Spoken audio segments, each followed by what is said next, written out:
Have you ever been told that spiritual practice belongs in temples while daily life belongs to the marketplace? Have you ever struggled to bring the peace you find in meditation into the chaos of your home or workplace? Welcome back, friends.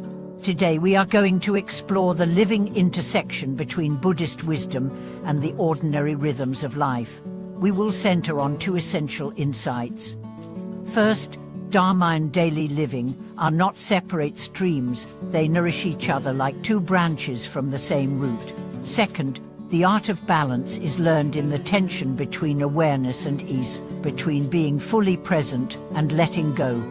If we can hold both, we can see the Dharma in cooking rice, in answering emails, in comforting a friend. I remember my teacher once taking a group of us outside just after dawn. The mountains were veiled in a thin mist, the village below still quiet. He said, "If you spend your days lost in sutras but ignore the rice boiling over in the pot, your practice will stumble. If you master the tasks of daily life but never turn inward, your heart will drift." One without the other is like a bird with one wing, but his words landed hard. I realized then that my own practice often lived in two worlds, quiet in the meditation hall, reactive in the office. Think of your own mornings. Maybe you can sit calmly for 10 minutes before work, breathing steadily. But the moment you open your inbox, the calm is gone. That is the moment to remember the practice was not meant to stay on the cushion. The stillness you cultivate in meditation is a seed meant to be planted in your busiest hours. Let's consider an ordinary office scene. A colleague is being criticized in a meeting. You can feel their shame rising like heat in the air.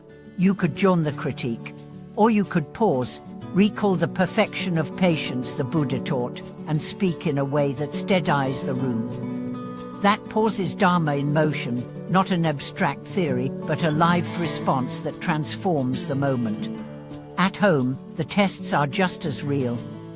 You walk in after a long day to find ties scattered, dishes piled high. In the past, you might have snapped, but now you place your back down, take a breath, and approach the scene as if it were part of your practice. You begin to wash the dishes slowly, noticing the feel of the water, the sound of the plates. The act becomes less about cleaning and more about meeting the moment without resistance. Even the smallest routines can be doorways to balance. Sweeping the floor can be sweeping the mind. Folding laundry can be folding the loose edges of your own attention. If you allow it, each task can become a space for mindfulness. In the city, balance often means choosing how to engage with the constant flood of information. Standing in a crowded subway, your phone lighting up with messages, you might feel the pulse of anxiety quicken. Instead of diving into the noise, you can close your eyes for a breath or two and silently recite the name of the Buddha. In that instant, the train becomes your meditation hall. There are moments when compassion calls for action. In a cafe, you see a server overwhelmed by complaints. You can add to their stress, or you can quietly step in, perhaps delivering a cup of tea to the complaining table, softening the mood. Here, the Dharma becomes a gentle hand extended into the swirl of human interaction. Balance is not static, it's a dance. Some days you will lean toward retreat, finding quiet time to restore yourself.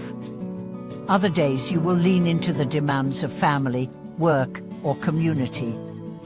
The point is not to divide them, but to see them as two modes of the same practice. Even in conflict, balance can be preserved.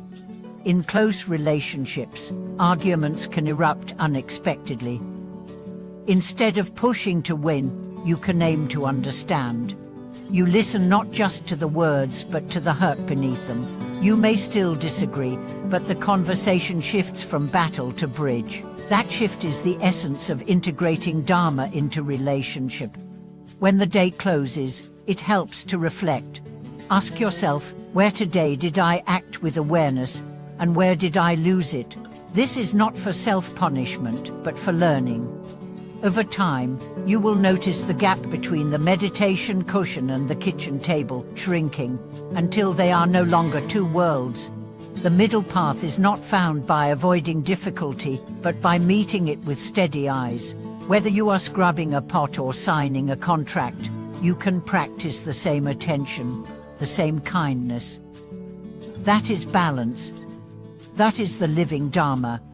If this conversation speaks to you, I invite you to try one thing this week. Choose a daily task, something ordinary, maybe even boring, and treat it as sacred. See how it changes the task and how it changes you. Then come back and share what you discovered. Subscribe for more reflections like this. Like the video if it gave you insight, and pass it to someone who is looking for steadiness in their own life. Thank you for watching this video.